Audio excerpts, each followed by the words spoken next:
안녕하세요. 2021년 경희대학교 국제통상금융투자학과 입학 설명회 오신 여러분들을 환영합니다. 안녕하세요. 저는 오늘 진행을 맡은 최은정입니다.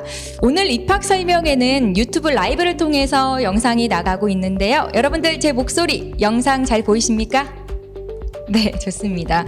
지난해에는 여러분들을 직접 모시고 대면으로 만나 뵀었는데 아쉽게도 올해는 코로나19로 인해서 이렇게 비대면으로 만나 뵙게 된 점 양해의 말씀 부탁드립니다. 그래도 여러분과 소통하기 위해서 저희가 지금 유튜브 라이브로 채팅창을 또 열어두고 있으니까요. 궁금하신 점 방송 보시면서 생기시면 채팅창에 올려주십시오. 여러분들을 대신해서 제가 이곳에 계신 분들께 질문을 드리도록 하겠습니다. 제 옆에 계신 분들이 어떤 분들이 나오셨을지 참 궁금하실 것 같은데요. 한 분 한 분 소개를 좀 해드릴게요. 먼저 학과장님부터 자기소개를 좀 부탁드립니다. 안녕하세요. 저는 학과장 국제통상금융투자 학과장 이상휘 교수라고 합니다. 만나서 반갑습니다. 네, 반갑습니다. 예, 저는 여러분들 입학을 할 때 서류와 면접을 담당하고 있는 입학사정관 조희권입니다. 반갑습니다. 네, 반갑습니다. 네, 안녕하세요. 저는 졸업장 선배 멘토위원으로 이제 참석하게 된 최준이라고 합니다. 저는 EY 한영이라는 곳에서 기업의 인사 컨설팅을 좀 담당을 하고 있습니다. 네, 오늘 참여하게 되어져서 반갑습니다. 네, 도움 말씀 기대하겠고요. 네, 안녕하세요. 저는 18학번 국제통상금융투자학과의 현재 부학생 회장을 맡고 있는 김하나입니다. 반갑습니다. 네, 반갑습니다. 네, 안녕하세요. 저는 학생회 기획부에서 부원으로 활동하고 있는 20학번 이나경입니다. 네, 두 학생까지 여러분께 소개를 해드렸습니다. 학과장님과 입학사정관, 멘토 그리고 이분들의 이야기가 진짜인지 확인을 시켜줄 두 분의 학생까지 이렇게 한자리에 모였습니다. 입학 준비부터 학교 생활, 그 이후로 진로까지 여러분들께 도움드리는 내용들로 꽉 차게 준비를 해봤으니까요. 끝까지 저희와 함께해 주시면 감사하겠습니다. 자, 그럼 먼저 학과장님께 우리 과에 대한 얘기를 좀 들어봐야 할 텐데요. 이상희 학과장님, 국제통상금융투자학과에서는 뭘 배우는 건지 학과 소개 부탁드릴게요. 네, 저희 학과에서는 학과의 타이틀이 얘기해 주듯이 국제통상이란 트랙하고요. 여러분들 입장에서는 전공일 겁니다. 국제통상 전공하고 또 금융투자, 국제금융투자 전공 이 두 가지 전공을 배우게 될 겁니다. 두 가지 전공을 배우시게 될 건데요. 여러분들은 이제 학부로 내년 2021년도에 들어오시기 때문에 공통적으로 배우게 되실 항목들이 계실 거고요. 또 이제 고학년 되셔서 전공 선택으로 나눠져서 전공 선택으로 아까 말씀드렸던 국제통상과 금융투자 전공으로 나눠서 여러분들 이제 과목을 들으시게 될 거예요. 자, 물론 경희대학교 이제 저희가 전경대학 소속입니다. 경희대학교 전경대에서 소속이 돼 있다는 얘기는 여러분들이 알고 계시는 경희대학교의 어떤 레퓨테이션 그리고 그 중에서도 전경대학은 경희대학 중에서도 가장 오래된 단과대학입니다. 그래서 그 안에 7개의 학과가 있고요. 그 중에서 저희 국제통상금융투자학과는 2015년에 학과가 개설돼서 지금까지 작년에 첫 번째 졸업생이 배출이 됐고 올해도 이제 배출이 될 것이고요. 무엇보다도 저희 학과는 뭐 자랑이라고 할 거는 일단 교수님들의 애정이 이 학과에 대한 애정이 매우 높다는 거예요. 그래서 비록 여러분들의 제 경험상 뛰어나신 학생들도 계시고 또 중간층도 있고 또 약간 이제 바텀에 계신 분들도 있는데 교수님들이 전 스펙트럼에 걸쳐갖고 모든 학생들에 대해서 관심을 주시고 또 조금 힘들어하는 학생들한테도 계속 격려라든지 여러 가지 상호 소통을 통해 갖고 가급적이면은 의사가 있다고 하는 학생들은 끝까지 졸업을 할 수 있도록 저희 교수님들께서 아주 무한한 애정으로 여러분들을 이렇게 지도하고 계신다는 게 저희 학과의 큰 장점이라고 할 수 있겠습니다. 네, 교수님들의 학생에 대한 애정, 과에 대한 애정까지 이야기를 들어봤는데 학생분들도 공감을 하시는지 들어봐야겠죠? 어떠신가요? 애정이 느껴지십니까? 네. 웃음으로 말씀을 해주시네요. 재학생이신 두 분, 학과장님 말씀에 그래도 공감을 하시는지 고개를 끄덕끄덕 하시던데요. 국제통상금융투자학과를 선택한 이유가 참 궁금하거든요. 김하나 학생부터 짧게 말씀해 주시겠어요? 저는 우선은 사실 교수님 말씀하신 것처럼 저희 그 경희대 국제통상금융투자학과가 그 전임 교수님들이 가장 많았고 교수님들이 학생들한테 가장 관심이 많은 과라고 들었었습니다. 예, 그래서 그런 이유로 또 지원을 하게 됐고 또 그 글로벌 시대에 앞으로 제가 좀 더 경쟁력 있는 사람이 되기 위해서 은행을 다니고 있기 때문에 금융투자와 좀 대외적인 부분의 국제통상을 함께 공부하고 싶어서 지원하게 되었습니다. 네, 김하나 학생은 지금 3학년에 재학 중이잖아요. 조금 더 자세한 내용은 향후에 여쭤보도록 하겠고요. 이나경 학생한테도 물어볼게요. 이과를 선택하게 된 이유.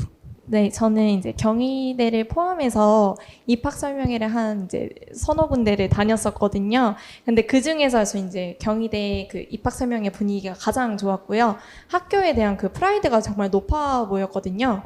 그때 이제 학생들이 이제 궁금한 거를 이제 교수님들이 하나하나 다 놓치지 않고 이제 대답을 해주시고, 그 제가 그때 회사 동기들하고 갔었는데 마지막까지 막 학생회장 선배가 끝까지 이제 질문하는 거 놓치지 않고 조언해주시고 이래서 이제 그런 거에 이제 감동을 많이 받았던 것 같아요. 그래서 이제 여기 오면은 좋은 선배들하고 좋은 교수님들 많이 만날 수 있겠구나 싶어서 여기 선택하게 됐습니다. 네, 알겠습니다.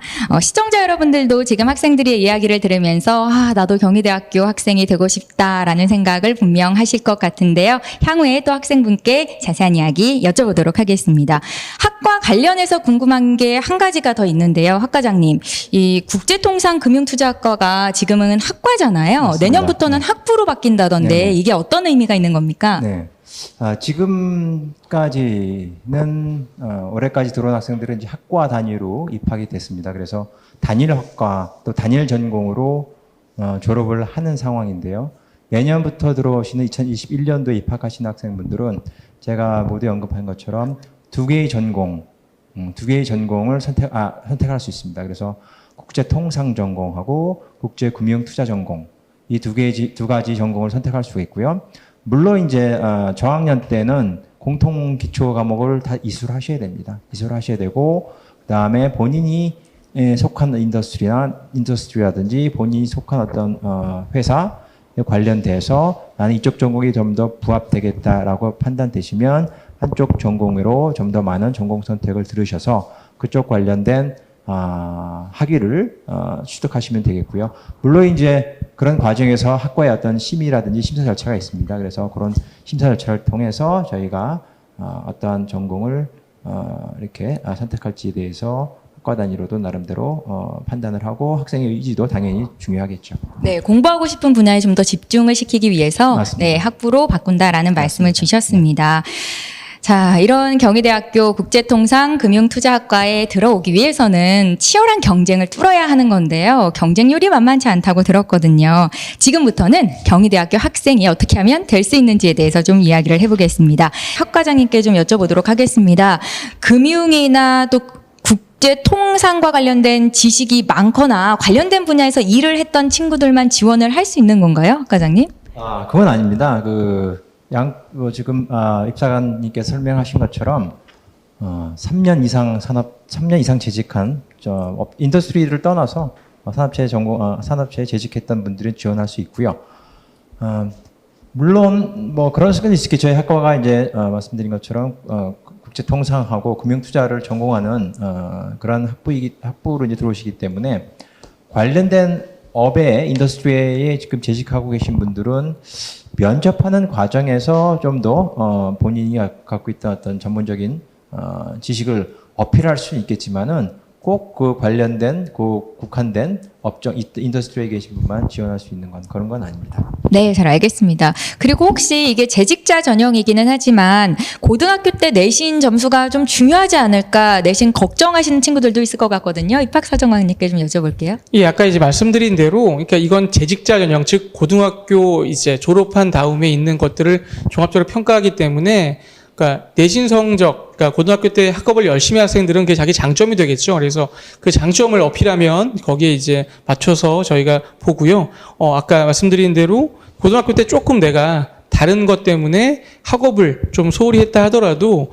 그 3년 동안의 기간 동안 얼마나 많은 경험을 쌓고 내가 이제 노력을 했음을 입증하시게 되면 이제 그것대로 평가를 하기 때문에 반드시 연동되는 것이 아니라 내가 어떤 장점을 가지고 이제 내 그 어필을 하냐 이런 것들이 더 중요할 것 같습니다. 네, 기본적인 지원 자격이라든지 어떤 분들이 지원을 하면 합격률이 높아지는지에 대해서 이야기를 들어봤습니다.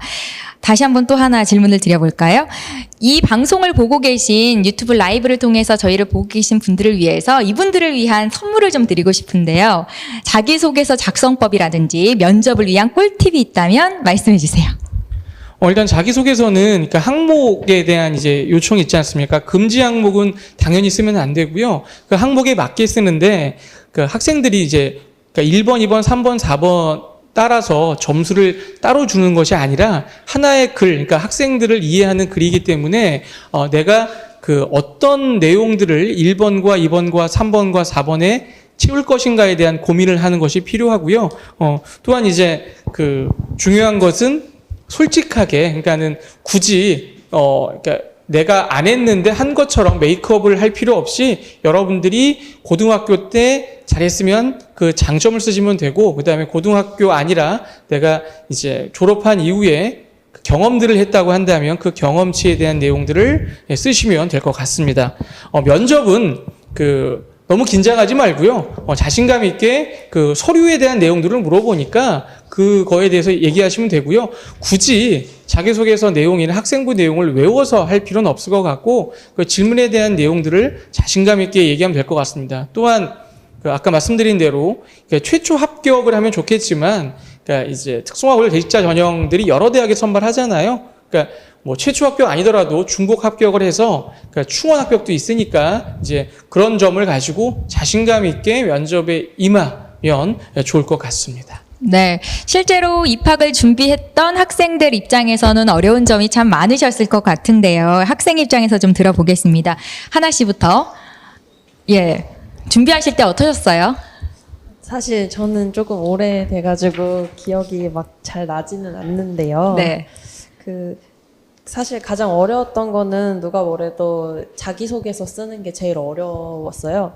특히 1, 2번 같은 경우에는 어쨌든 고등학교 때 했던 부분을 입사하면서 썼던 내용을 또 다시 만들고 하면서 좀 쉽게 갈 수 있는데, 3번하고 4번 같은 경우에는 제가 정말 취업을 하고 뭘 했는지를 생각하는 게 너무 어렵더라고요. 그래서 그거 같은 경우에는 저는 이제 주변 분들 같이 일했던 동료분들한테 도움을 많이 받았어요. 제가 어떤 거를 쓰면 좋을까요? 이러면서 이제 그래서 피드백도 많이 받고 하면서 자기소개서를 작성해 나갔거든요.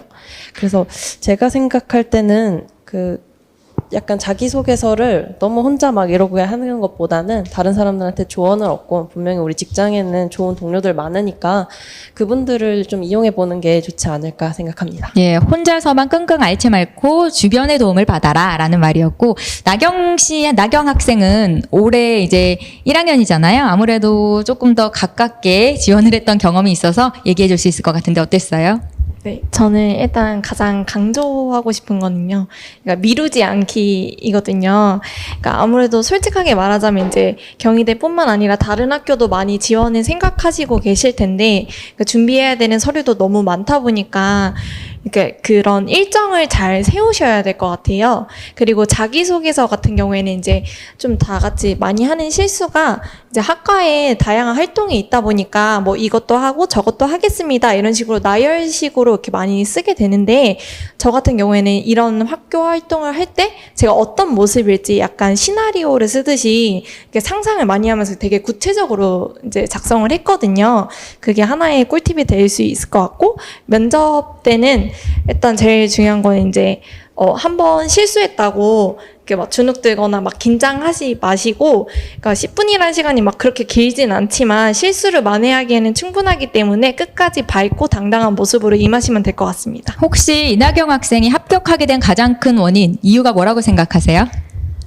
저는 일단 성적이 그렇게 뛰어난 편이 아니어서 제가 어떤 거를 이제 내세울 수 있나 이제 봤는데, 이제 저는 교내 활동을 정말 다양하게 많이 했었거든요. 그리고 봉사 활동도 항상 많이 있어서 봉사상이나 뭐 효행상 이렇게 인성 부문에서 저 이렇게 드러낼 수 있는 거를 많이 했던 것 같아요. 그런 걸 많이 강조하면서 제가 이렇게 시간 관리도 잘할 수 있고 학교 생활에 있어서 누구보다 열정적으로 임할 수 있다는 거를 강조했습니다. 네, 그 열정이 이 자리에서도 느껴지는데요. 이나경 학생은 어떠셨어요? 저는 입학 후의 목표를 좀 되게 세분화해가지고 자기소개서에 작성을 했었는데요. 뭐 입학을 바로 했을 때 제가 어떤 목표를 가지고 학교에 임할 건지, 그리고 3, 4학년, 고학년이 됐을 때는 뭐 이직을 어디로 좀 준비를 하고 싶은지, 그리고 졸업 후에는 또 어떤 진로로 가고 싶은지, 이런 거를 되게 세분화해가지고 작성을 했었고요. 그리고 뭔가 학업에 대한 열정, 그리고 여기서 제가 학교를 다니면서 뭐 하나라도 더 얻어가고 싶어 하는 마음, 그런 거를 좀 많이 어필을 했던 것 같아요. 외모도 봤던 것 같거든요. 제가 느끼기에는. 조희관 입학사정관님, 이 두 학생이 말한 이유가 정말로 합격의 당락에 영향이 있었을까요? 네, 여기 거의 모든 중요한 얘기가 다 나와 있습니다. 첫 번째는 아까 말씀하신 것처럼 자기소개 쓸 때 그러니까 객관적인 거죠. 그러니까 나의 장점이 되게 중요하긴 하지만 이 장점이 평가하는 사람들한테 객관적으로 이제 필요한 요소냐에 대한 이제 소재를 찾는 게 필요할 것 같고요.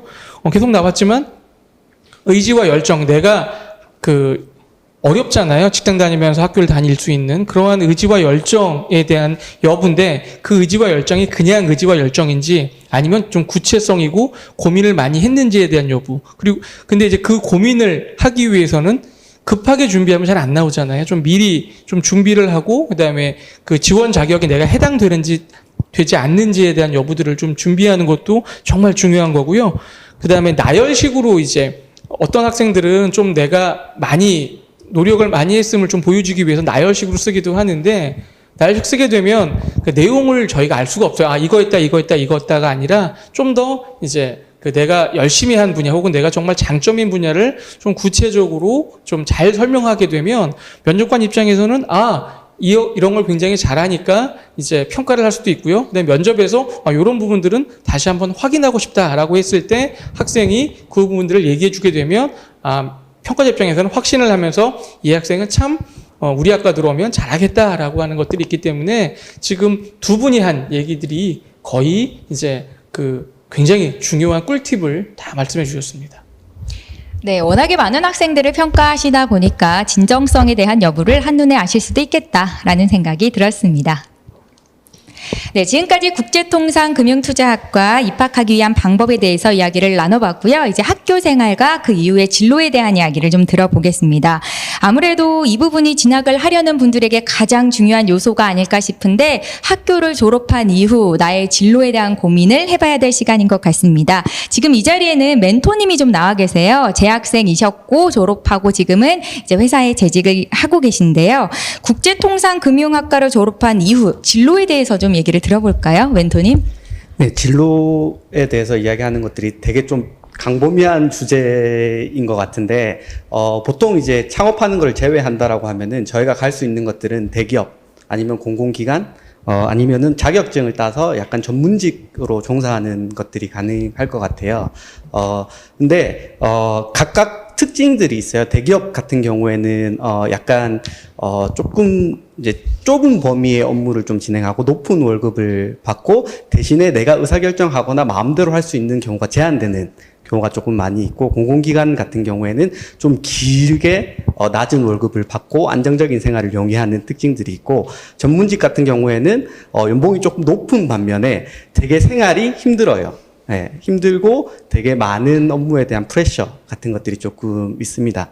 근데 그러한 것들을 이제 할 때 본인이 어디 성향에 맞는지, 나는 대기업 성향에 맞는지, 아니면 공공기관 성향에 맞는지, 아니면은 전문직 종사에 맞는지에 대해서 조금 본인 성향, 특징 이런 것들을 계속 고민해 나가는 그런 것들이 조금 필요할 것 같고, 근데 과거와 다르게 지금은 약간 평생 직장 개념이 없어요. 한 대기업에 간다라고 해서 계속 있는 경우도 아니고, 제가 아는 분들은 대기업 다니다가 공기업으로 가신 분들도 계시고, 대기업 다니다가 전문 자격증을 따서 그걸로 진로를 바꾸시는 분들도 계시고, 전문직에 있다가 대기업으로 다시 가시는 분들도 많이 있습니다. 그래서 앞으로 계속 그런 것들이 고민은 평생 해 나가는 거라고 조금 생각을 하고, 본인 성향이 어디에 맞고 어떤 진로를 선택할 건지에 대해서 학교를 다니는 도중에 계속해서 고민하는 시간이 되어지면 좋을 것 같습니다. 네, 졸업하신 분들의 멘토님들의 모임이 있는 걸로 들었는데 어떤 분들이 또 어떤 곳으로 취업이 됐는지 좀 사례를 들어주실 수 있으세요? 저희는 이제 무역학과에서 졸업을 해서 대부분 이제 모임을 조금 가지고 있는데, 다양한 것 같아요. 아까 말했던 이제 공공기관 가시는 분들도 있고, 그 다음에 아니면은 전문직 자격증을 취득해서 네. 하시는 분들도 있고, 다양한 것 같습니다. 네, 알겠습니다. 특히나 저희가 지금 소개하고 있는 이 학과가 재직자 전형이죠. 이미 실무를 경험해 보신 학생들이 또 공부를 하게 되는 건데, 그래서 실제로 이 공부가 실무에 어떤 도움이 되는지도 좀 알고 싶거든요. 실무랑 어떤 연관이 있는지 학생에게 물어볼게요. 이번에는 이나경 학생께 좀 여쭤볼까요? 네, 저는 아직 1학년 1학기밖에 안 다녀서 이제 어떤 변화가 있었는지 이제 구체적으로 말씀을 못 드릴 것 같은데, 일단 확실히 도움이 됐다고 느껴졌던 건 이제 뭐 전공뿐만 아니라 저희 교양 수업에도 뭐 글쓰기 이런 과목이 있거든요. 근데 그런 거를 하다 보니까 아무래도 뭐 보고서를 작성한다던가, 그러니까 뭐 문서를 작성할 때 그런 스킬이 조금 업그레이드가 된 것 같고요. 그리고 일단 회사에서는 업무를 배울 때 사실 이제 뭐 어떤 원리로 어떻게 해야 되는 건지 보다는 매뉴얼을 빨리 외우게 하시잖아요. 그래서 저희가 이제 전공을 배우고 그런 전문 지식을 쌓다 보면은 또 회사에서도 막 저희 의견을, 목소리를 크게 낼 수 있는 그런 힘이 될 거라고 생각합니다. 그러니까 실무만 했을 때보다 훨씬 도움이 된다라는 말씀이신 거죠. 김하나 학생은 어떠세요? 우선 저 같은 경우에는 그 업무랑 조금 연관성이 있어서 그 실무를 할 때 사실 그 고등학교 때 지식만으로는 좀 어려웠어요. 그러다 보니까 제가 부족한 부분이 뭔지를 알고, 또 회사에서 조금 위축되는 게 있었는데, 어쨌든 학교에 와서 전공을 배우면서 제가 업무에 실질적으로 활용되는 용어, 그리고 뭐 정의 이런 거를 습득하고 그거를 활용하다 보니까 오히려 회사에서 제가 제 목소리를 더 낼 수 있고, 이게 맞는 건 맞다는 거를 어떤 그런 책이나 뭐 전공 책이나 뭐 이런 데서 딱 갖다 드리면 되니까 좀 더 자신감도 붙고요. 좀 더 제 스스로가 레벨업 되는 것 같아가지고 좋은 것 같습니다. 네. 멘토님도 좀 동의를 하십니까? 학생들의 이야기에? 네, 많이 동의를 하고, 그 용어에 대해서 이제 많이 이야기를 해주셨는데, 그 예전에 철강회사에 다니는 선배가 한 명 있는데, 그 선배가 이제 그 사례를 하나 이야기를 해줬을 때 철강회사에서 체육학과를 뽑은 적이 있어요. 왜 뽑았냐면은 철강 영업을 해야 되니까 그 사람들 술도 잘 먹고 체력도 좋고 해서 철강하는 사람들 뽑았는데, 되게 힘듦을 겪었던 이유는 뭐냐면은 일반적으로 경영에서 쓰는 용어 라든가 아니면 지식이라든가 이런 것들이 없기 때문에 따라가는데 되게 힘듦을 겪었다라고 이야기를 해주더라고요. 그래서 학교에서 배우는 이런 지식이라든가 용어라든가 이런 것들이 없을 때는 있을 때는 당연하게 느껴지는데, 이런 것들이 쌓이게 되면은 실제 실무에서 많은 도움이 될 거라고 조금 생각이 들고, 또 하나만 더 이야기하자면은 저희는 이제 그 인문계열 같은 경우에는 공대랑 다르게, 공대는 딱딱딱딱 하면 뭔가 결과물이 나오는 것들이 있습니다. 근데 인문계열은 대부분의 결과물들이 보고서로 나옵니다. 그런 것들이 내 지식이 발현돼서 나오는 것들인데, 아까 전에 이제 나경 학생이 이야기했던 것처럼 그 학교 내에서 보고서 작성하고 과제하고 리서칭하고 이러하는 것들이 다 기반이 되어져서 내 실무하는데, 보고서 작성하고 내 지식을 발현하는데 많은 도움이 될 것으로 생각이 듭니다. 네, 이제 자연스럽게 학교 생활로 이야기를 좀 옮겨 보겠습니다. 방금 이제 재학생이신 하나 씨, 나경 씨, 최준 멘토께서도 이야기를 해주셨는데요. 이게 실무를 경험했던 분들을 학생으로 가르치는 일이다 보니까 신입생들과는 좀 차이가 있을 것 같다는 생각이 들었거든요. 학과장님 어떤가요? 너무 오래 쉬셨습니다. 이제 한 말씀 하셔야죠. 물론 전일제 학생이죠. 그러니까 이렇게 풀타임으로 다니는 학생과 비교를 하면 저 개인적으로는 사실은 개인적으로 큰 차이는 못 느낍니다. 큰 차이는 못 느끼고요. 저 같은 경우에는 이제 국제통상, 금융투자 중에서 금융투자 쪽 관련된 전공을 좀 가르치고 있는데요. 저는 오히려 전일제 학생들과 가르치는 교재, 똑같은 원서를 사용하고 있고 같이 영어로도 시험도 이렇게 나가고 하는데 오히려 그 전일제 학생들의 어떤 탑 20%, 탑 10%를 서로 비교해 보면 오히려 이쪽 우리 국제통상 금융투자 전공의 학생의 탑 10 정도, 탑 10에 속한 학생들이 오히려 더 우수한 클래스도 저희가 경험을 했고요. 그래서 이런 전일제 학생과 이런 우리 지금 재직자 전형 학생과 비교를 했을 때 저는 개인적으로 오히려 이 학생들을 재직자 전형 학생들이 야간에도 주말에 하다 보니까 비록 신체적으로는 힘들 수는 있는데 나름 또 직장 생활을 하다 보니까 정신력들이 상당히 꽤 있는 친구들을 많이 봤고요. 학생들을 많이 봤고 그래서 큰 차이는 사실 못 느꼈고요. 또 저희 아까 제가 모두 말씀드린 것처럼 저희 교수님들이 정말 그 전일제 학생들 저희 특히 학부로 들어왔죠. 그러면 전경대의 기타 전공들은 학과로 나와 있는데 저희 재직자 전형 학과 즉 학과가 이제 학부로 업그레이드가 된 상황입니다. 그렇기 때문에 오히려 학교에서도 좀 더 많은 관심을 갖고 이 전형에 대해서 서포트를 해주고 있고요. 한 가지 또 말씀드리면 또 장학금 비율도 다른 전공 대비 더 높습니다. 그래서 장학금 비율이라든지 그런 측면도 학교의 어떤 액티비티 같은 경우 또 액티비티 상당히 많죠. 저희가 나중에 또 우리 재학생들이 말할 기회가 있을지 모르겠지만 해외 피드 트립 같은 경우가 있어서 매년 학생들 같이 해외로 나가서 해외 대학에 가서 실질적으로 수업도 듣고 학점도 따고 그러한 프로그램이 있었습니다. 그런데 좀 아쉬운 거는 이제 코로나 때문에 그러한 활동 액티비티들이 제한이 있을 것 같아서 그런 것들은 상당히 좀 아쉽고요. 물론 이제 그런 국면이 해소가 되면은 다시 그런 다양한 액티비티를 할 예정입니다. 예, 학교 생활이 어떤지에 대해서는 학생들에게 좀 더 구체적으로 들어보겠습니다. 학교 커리큘럼 외에도 대외 활동이라든지 학교 생활이 어떤지 전반적으로 좀 얘기해 주시겠어요? 김하나 학생께 여쭤볼게요. 네, 우선은 저희 그 학과 커리큘럼을 먼저 좀 말씀을 드리면은 그 학과장님께서 말씀하신 것처럼 그 평일 중으로는 저학년 때는 한두 번 나오고요. 토요일 주말에는 아침부터 저녁까지 3교시를 수강하는 일정을 기준으로 진행되고 있습니다. 이때 이제 졸업을 위한 필수 교양이나 기초 전공 과목들을 수강하게 되는데요. 저희 같은 경우에는 경제학 원론, 경영학 원론, 재무 기초, 국제통상 개론이 가장 기초 과목입니다.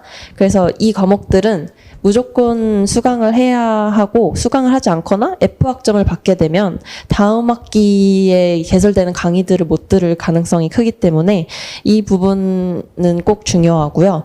그리고 학년이 올라갈수록 더욱 다양하고 세분화된 과목들을 선택해서 수강할 수 있기 때문에 본인이 공부를 더 하고 싶은 분야의 세부 과목들을 수강할 수 있습니다. 저 같은 경우에는 국제금융이나 외환 쪽에서 일한 적이 있어가지고 이제 그 국제통상과 금융투자를 5대5 비율로 수강을 하고 있는데요. 저 같은 경우에는 제가 이제 들은 과목들을 좀 말씀드리자 보면은 우리과 교수님이 강의하시는 국제금융론, 파생상품론, 그리고 다른 대학 경영대학 교수님이 강의하시는 국제투자론 등을 수강하였으며 국제통상 파트에서는 정치외교학과 교수님이 강의하시는 국제정치 경제 이슈, 그리고 중국에 대한 지역연구, 그리고 이번 학기에는 경제학과 교수님께서 강의하시는 국제통상 협상론을 들을 계획입니다.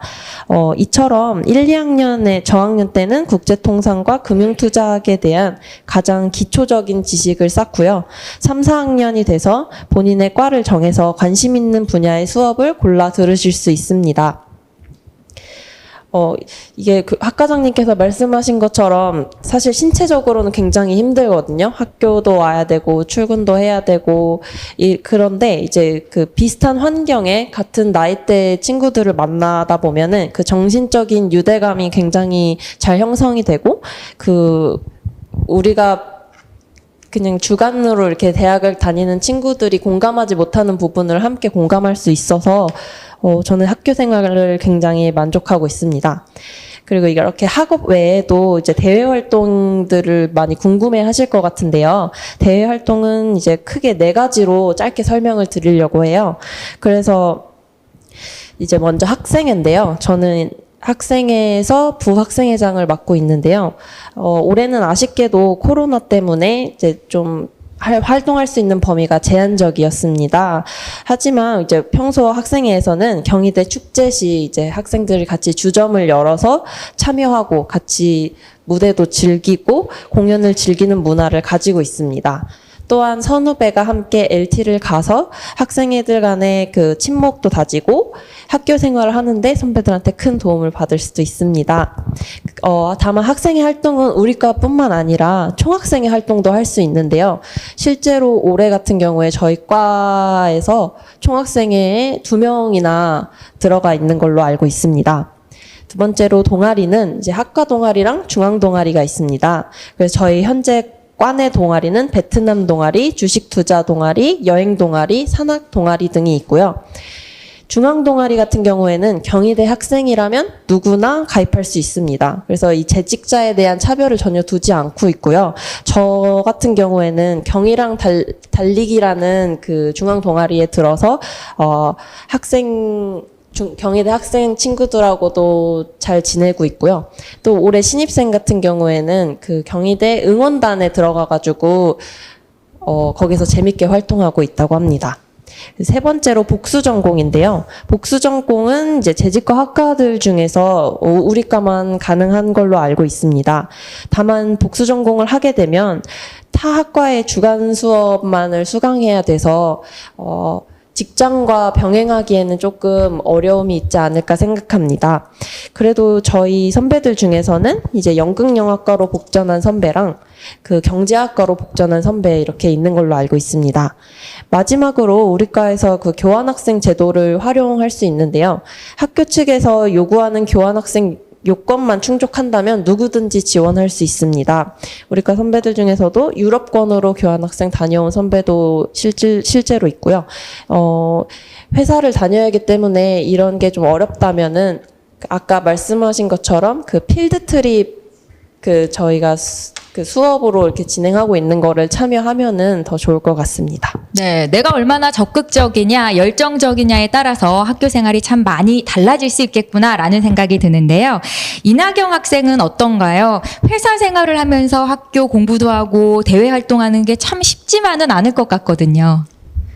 네. 아무래도 이제 제일 어려운 점은 체력인 것 같아요. 그래서 이제 지금 방송을 보고 계시는 이제 예비 신입생분들은 앞으로 막 이렇게 푸릇푸릇한 그런 새내기 생활을 많이 기대도 하고 계실 텐데, 정말 안타까운 말이지만 잠을 좀 많이 줄여야 돼요. 특히 시험 기간에도 그렇고. 그래서 체력을 좀 지금부터 좀 많이 기르시는 게 좋을 것 같고, 그다음에 이제 대외 활동을 늘리는 것 같은 경우에는 사실 저희가 이제 뭐 활동에 뭐 제약이 있거나 그런 건 아니라서 본인 의지만 있다면 다 참여가 가능하시거든요. 그래서 시간 관리를 정말 잘 하셔야 되고, 아무래도 이제 뭐 이런저런 활동이 많아지다 보면은 회사에 이제 양해를 구해야 되는 때도 많아질 거고, 이제 뭐 연차나 반차 사용할 일도 많아지기 때문에 저는 약간 회사에서도 약간 좀 열심히 잘 하려고 일을 막 이렇게 하는 걸 막 보여드리고, 회식 때도 안 빠지고 막 잘 이렇게 부탁도 드리고 이렇게 했거든요. 그래서 양쪽으로 뭔가 이제 시간 관리도 열심히 하고 이제 대인 관계도 많이 유지를 해야 되는데 노력을 써야 될 것 같습니다. 네, 두 학생 얘기를 들어보면 회사에서도 정말 인정받고 일하는 분들이겠구나라는 생각이 듭니다. 혹시나 해서 좀 물어볼 건데요, 학과장님. 전공 수업이 주간에도 잡히나요? 수업 일정 좀 얘기해 주세요. 중간에는 아니고요. 이제 재직자 말 그대로 이제 회사 다니는 분들을 위해서 저희가 운영되는 프로그램이기 때문에 월, 화, 목 이제 평일에 월, 화, 목 그렇게 해서 7시 반부터 시작이 되고요. 토요일 같은 경우에는 9시부터 9시부터 8시 한 40분 정도까지 진행이 됩니다. 그래서 주간에는 전공 과목은 열리지 않습니다. 예. 올해는 안타깝게도 코로나19로 인해서 대부분의 수업이 비대면으로 열린다라고 들었는데, 우리 이나경 학생 같은 경우에는 신입생이었는데, 아쉽게도 학교 생활을 많이 즐기지는 못했을 것 같거든요. 어떠세요? 네, 아무래도 이제 저도 개강 전부터 많이 걱정을 했던 게 이제 친구들하고 이제 만나서 이렇게 얘기도 나누고 친구를 사귈 수 있는 기회가 아무래도 적어지다 보니까 그런 부분에 대해서 걱정을 되게 많이 했어요. 특히나 이제 저희 회사 동기 같은 경우에도 다 다른 학교를 갔고 제가 같은 학교 고등학교를 나온 친구도 이제 아는 사람이 한 명뿐이라서 뭐 대학교는 정보 싸움이다, 인맥이 중요하다 뭐 이런 얘기를 많이 하시는데 그래서 정말 걱정을 많이 했거든요. 그래서 저는 그래서 활동을 많이 했던 것 같아요. 그래서 개강 전에 신입생 모임도 이렇게 참석을 해가지고 안면도 트고, 그다음에 학생회 활동도 하고, 모의 투자 대회도 참가하면서 이제 선배들하고 친구들을 이제 좀 많이 만났었고요.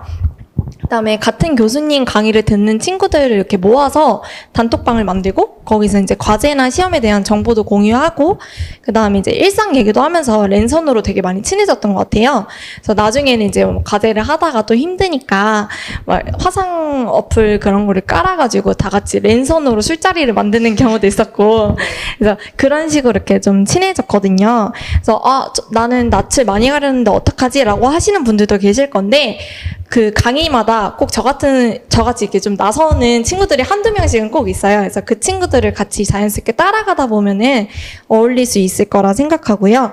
그 다음에 학기 초에 이제 학생회 선배들이 오프라인 OT 못지않게 온라인 OT를 정말 꼼꼼하고 세세하게 준비를 해주시기 때문에 그 OT 자료집을 정독하시고 단톡방에서 이제 궁금하신 사항 많이 물어보시면은 학교 생활은 금방 적응하실 거라고 생각합니다. 그리고 이제 이 밖에 저희 학과 카페가 있고 학과 SNS랑 그다음에 이제 대학교 익명 어플이 이제 에브리타임에서 또 정보를 많이 얻거든요. 꼭 인맥만이 답은 아닌 것 같고 그다음에 본인이 노력하면은 그런 필요한 정보들을 다 얻을 수 있다고 생각합니다. 그다음에 이제 코로나 때문에 저희가 이제 비대면 강의를 하고 이제 이래저래 뭐 문제도 있고 다들 처음 해보시는 거라서 뭐 문제도 많았고 힘든 점도 이제 있었지만 제가 이제 학교 생활을 하면서 계속 느꼈던 게 어떤 문제든지 해결 방안이 꼭 하나씩은 있다고 생각을 하거든요. 그래서 학교 생활에 대해서 이제 걱정을 안 할 수는 없겠지만 이제 걱정을 조금 접어두시고 이제 자소서랑 면접 열심히 준비하셔가지고 꼭 같이 즐거운 학교 생활 했으면 좋겠습니다. 네. 아무래도 교수님들 입장에서도 비대면 수업이 늘다 보니까 변화되는 것들이 많을 것 같은데요. 우리 학과장님께 좀 여쭤볼까요? 수업 진행하는데 준비하시는데 어떤 변화가 있으세요? 이제 비대면 수업 같은 경우 이제 전공의 성격에 따라서 어떻게 교수님들이 각자의 전공에 맞춰서 비대면 수업을 좀 다르게 운영하시는 것 같아요. 그래서 저 같은 경우에는 좀 이론적인 과목이라서 거기에 맞게끔 좀 심플하게 운영하는 편이고 또 어떤 교수님들 같은 경우에는 실시간으로 이렇게 하시는 분들이 있고요. 그건 전공에 따라서 좀 다양하게 운영이 되는 것 같습니다. 예, 잘 알겠습니다. 지금까지 입시 요강과 학교 생활 이후의 진로까지 여러분들이 궁금해하실 만한 내용들에 대해서 여기 계신 분들과 이야기를 좀 나눠봤습니다. 저희 오늘 입학 설명회는 유튜브 라이브를 통해서 진행이 되고 있습니다. 채팅창을 통해서 많은 분들께서 궁금하신 내용들을 올려주시고 계신데요. 저희가 이제 좀 풀어보도록 하겠습니다. 먼저 제가 질문을 드리면 답을 알겠다 하시는 분들 마이크를 드시고 말씀해 주시면 되겠습니다. 코로나가 지속된다면 면접 진행이 좀 불가해지지 않을까요? 라는 질문이 있거든요. 일단 지금까지 이제 경희대 결정은요. 그 면접 같은 경우에는 일단 학교로 와서 진행하는 상황인데 그 이격거리를 두고 하거나 아니면 이제 학교로 와서 그러니까 온라인 스트리밍으로 이제 실시간 그러니까 다른 방에서 학교 와서 지원자가 옆 사람의 조력을 받지 않는다는 통제 하에 그러니까 온라인을 통해서 할 수가 있는데 아직 이제 그 결정된 바는 그러니까 지금 12월 20일이기 때문에요. 코로나 상황이 어떻게 될지 그러니까 아직은 확인할 수 없기 때문에 결정은 되지 않았지만 이제 결정된 건 일단 학교로 와서 대면으로 하는데 이 대면 방식이 이제 뭐 그 거리를 두거나 아니면 이제 와서 온라인으로 그러니까 그 화상을 통해서 하거나 이 둘 중에 하나로 결정이 되는데요. 일단 입학 원서 내실 때 어느 정도 이제 윤곽이 나오지 않을까 생각을 합니다. 예. 먼저 특성화고를 졸업하고 대학을 졸업한 학생들, 학부 졸업생들도 지원이 가능하냐라는 질문도 있거든요. 당연히 가능할 것도 같은데요. 예, 그러니까 그 특성화 고등학교를 졸업한 다음에 3년 동안의 재직 기간이 있으면 그 이유는 이제 뭐 특별히 관계없고 다만 이제 그 졸업했는데 재직하지 않은 경우에는 지원이 불가능합니다. 그러니까 재직자 전형이기 때문에 입학일 기준으로 인해서 3년 동안의 경험뿐만 아니라 현재 재직하고 있으셔야 됩니다. 그래서 그 상황은 졸업했는데 내가 그 취업을 알아보고 있다라고 한다면 그것은 이제 가능하지 않고요. 현재 재직하고 있다고 한다면 예, 지원이 가능하십니다. 예, 잘 알겠습니다.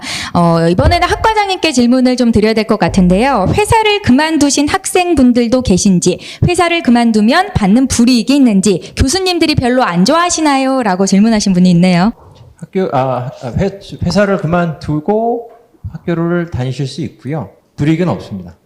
불이익은 없고, 이렇게 회사를 종종 뭐 이제 졸업을 하고 좀 더 나은 직장 또 나은 뭐 인더스트리로 빠지기 위해서 종종 이렇게 회사를 그만두신 학생들이 있고요. 뭐 있었습니다. 많지는 않지만 있고요.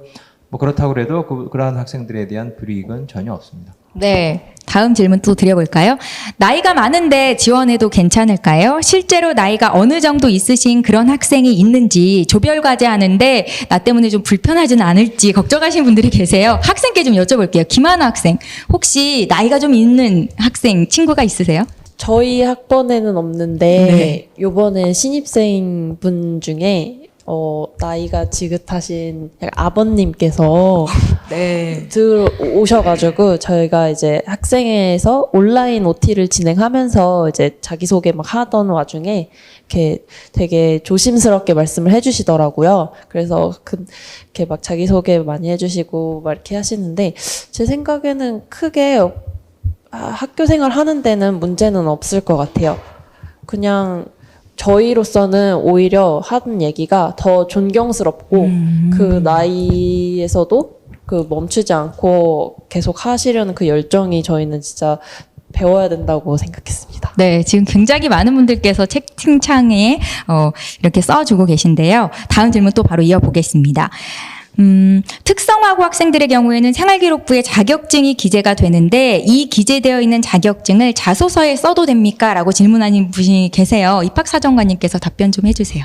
예, 그러니까 지금 평가 자료 자체가 학생부하고 자기소개서이기 때문에요. 학생부에 있는 내용은 당연히 이제 평가 대상이 되고요. 그 학생부에는 이제 취득한 내용만 있는데 자기소개서에서 이것이 나의 이제 중요한 장점과 특징을 나타낸다라고 한다면 이제 아마 자격증 따는 과정이라든지 이 자격증이 어떠한 건지 설명할 수 있기 때문에 학교 생활 기록부에 있는 기록이라면 예, 자기소개서 안에 적을 수 있습니다. 네, 잘 알겠습니다. 입시 자격에 재직 3년이라고 돼 있는데 계약직도 지원 자격이 되는지 여쭤보시네요. 예, 정규직 계약직 따지지 않고 묻지도 않는 상황이고요. 그러니까 3년 동안에 재직한 기록을 입증할 수 있으면 예, 지원 자격은 충분합니다. 예, 앞서서도 저희가 답변을 드린 바 있는데 공업계 고등학교를 졸업해서 담당하고 있는 업무와 국제통상, 금융투자 전공과는 전혀 연관이 없습니다. 저도 합격할 수 있을까요? 라는 질문을 하셨어요.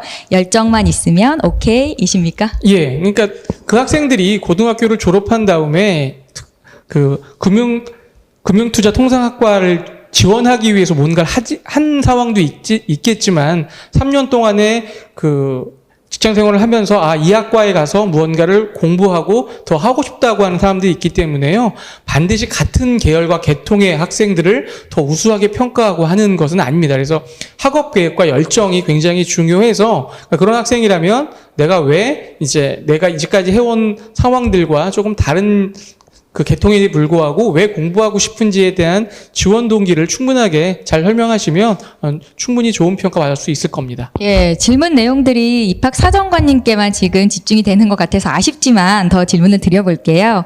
고등학교 3학년 때 취업을 하는 바람에 내신 관리가 잘 안 돼 있는데 그 부분은 감안을 해주십니까? 라고 질문하세요. 예, 안타까운 얘기인데요. 그러니까 3년 동안의 변화가 있지 않습니까? 그래서 아까 말씀드린 대로 장점 위주로 선발을 합니다. 그러니까 고등학교 때도 공부를 열심히 잘했고 그다음에 졸업한 뒤 3년 뒤에도 열심히 했다고 한다면 정말 금상첨화겠지만 이렇게 모두를 다 잘하지 않아도 내가 어떤 시점에서 열심히 했는지에 대한 여부들을 이제 평가하기 때문에 고등학교 때 조금 더 열심히 하지 못했다고 한다면 졸업한 이후에 내가 충분한 경험치라든지 역량을 발휘하고 그 내용을 이제 자기소개서항에서 쓰고 있다면, 그 다음에 충분한 의지와 열정이 있다고 한다면 그것대로 평가를 해서 그 학생들을 우수하게 평가하니까 고등학교 때 조금 성적이 좀 안 좋다 하더라도 그 본인이 3년 동안의 경험을 얘기한다면 충분히 평가받을 수 있습니다.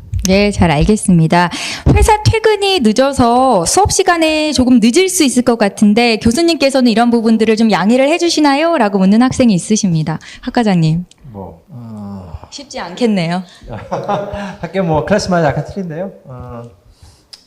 교수님들이 프로그램 벌써 5년 차 이제 넘었기 때문에 우리 전공 교수님들이 우리 학생들의 어떤 그런 입장에 대해서 나름대로 좀 이해를 하시고 또 매번 이렇게 매번 이렇게 반복되면 좀 그렇겠지만 이렇게 가끔 일어나는 것에 대해서는 해당 담당 교수들이 나름대로 너그럽게 좀 이해해 주실 겁니다. 예, 공통된 부분 질문이 있어서 좀 여쭤볼게요. 면접 답변에서 재직 중인 직장이 드러날 수 있는 경우 이게 감점 사유가 될까요? 라고 질문을 하시네요. 아니요, 그거는 감점 사유는 아닙니다. 그러니까 보통 재직자 전형 같은 경우에 자기소개상에서 내가 어떤 이제 그 계통에서 일을 했는지에 대한 여부이기 때문에 그거는 자기소개서의 금지 항목이 아닌 것은 면접에서 얘기해도 되고요. 이제 고등학교, 자기 출신 고등학교나 지역, 그다음에 본인의 이름 이렇게 자신의 개인 신상에 대한 것들을 드러내거나 아니면 친인척이나 부모님의 직장이나 직업들을 암시하는 내용들을 자기소개서 적으면 안 되고 당연히 면접에서도 그 언급을 하면 안 되는 상황입니다. 직장은 괜찮습니다. 네, 작년에 첫 졸업생을 배출했다고 말씀하셨는데요. 주로 어느 분야에 어떤 곳으로 취업을 했는지 궁금하다고 물으십니다. 학과장님께서 답변을 해주실까요? 아니면? 그래서 일단은 이 프로그램이 이 학과가 말씀드린 것처럼 직장을 다니고 있는 현재 다니고 있는 학생들이 거의 대부분입니다. 그렇기 때문에 저희가 사실 그 어떤 취업률 데이터를 따로 학과 차원에서 따로 저희가 이렇게 데이터를 컬렉션하지 않습니다. 왜냐하면 일반 전입자 학생이라고 그러면 어느 정도 취업이 됐는지를 저희가 데이터를 컬렉트를 하는데 이 우리 학과 같은 경우에는 직장을 다니는 학생들을 상대로 저희가 프로그램을 운영하기 때문에 정확하게 어떤 학생이 이렇게 마치고 이직을 하는 경우겠죠. 이직을 해서 이렇게 하는 거에 대한 데이터는 저희가 사실은 갖고 있지 않고 혹시 모르겠지만 좀 재학생 중에서 혹시 아는 내용이 있으면 혹시 제가 아는 내용은 많지는 않지만 이렇게 선배들 얘기를 들어보면 이직을 이제 고졸 타이틀에서 이제 대졸 공채로 다른 회사로 이직하신 선배도 계시고요. 그리고